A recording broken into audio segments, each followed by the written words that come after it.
The University of North Dakota has been celebrating and probably still is celebrating the hockey team's win over Quinnipiac last night in Tampa. Not only is this their first Frozen Four win since the year 2000, but it's the school's 8th national championship title. Now, after the game last night, players were ecstatic but not entirely surprised that they won. Isaac Berkey was there to tell us more. You know, it's pretty easy to say that a team that wins a national championship has something special going on in the locker room. However, to anyone who's been around the game long enough and around this team, it really is clear that there was something special in the North Dakota locker room this year. You know, we're just a confident group.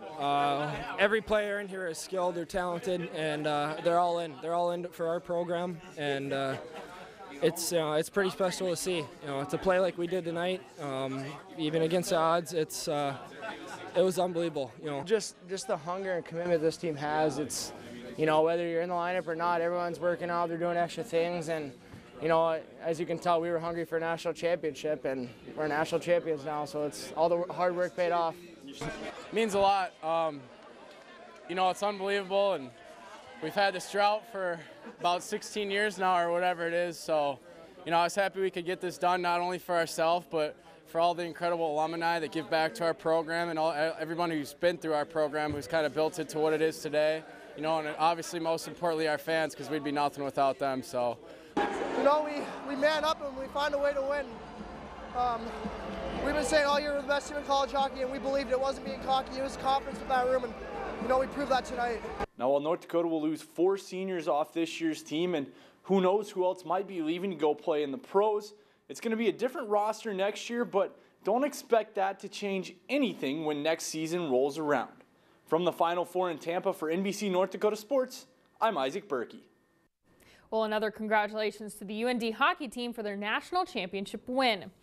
And now that the hockey season is over, I guess it's safe to say that all our attention can be on baseball and softball. Many colleges from across the state played today, and taking a look at the scores from those games, the University of Emery team continued their 2-day game series against Minnesota State, where they won 2-1 in the first game and then lost 11-3 in the second game. The Marauders softball team hosted Winona State today, losing 14-5 in their first game and then came back to win 6-5 in their second game. The DSU Bluehawks were in Jamestown today for their two-day 4-game series, where they lost in the first game 9-6 and then won their second game 10-6. Minot State's baseball team hosted Wayne State, where they lost 25-13. And for the softball team, Minot State lost to Upper Iowa 4-2 in the first game, and their second game was actually canceled. The North Dakota baseball team beat Seattle 15-2. For the Bison, their baseball team hosted IPFW, where they got the 15-5 win, and then NDSU's softball team beat IPFW 13-8. The Mystics were on the road to take on Dakota County Technical College. They lost 5-0 in their first game and then 11-1 in the second. And BSC softball also took on Dakota County Tech and lost their first game 12-0, followed by a 12-2 loss in the second game. And then earlier today, the Minnesota Twins lost in Kansas City to the Royals 4-3 in 10 innings. And don't forget to stay tuned next for this week's Marauders Weekly. I'm talking track and field, baseball, softball, and football.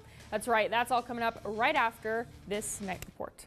So you're going to have a little bit of everything in there. Yes, there's a little bit of everything on this week's Marauders Weekly. You don't want to miss it. Yeah.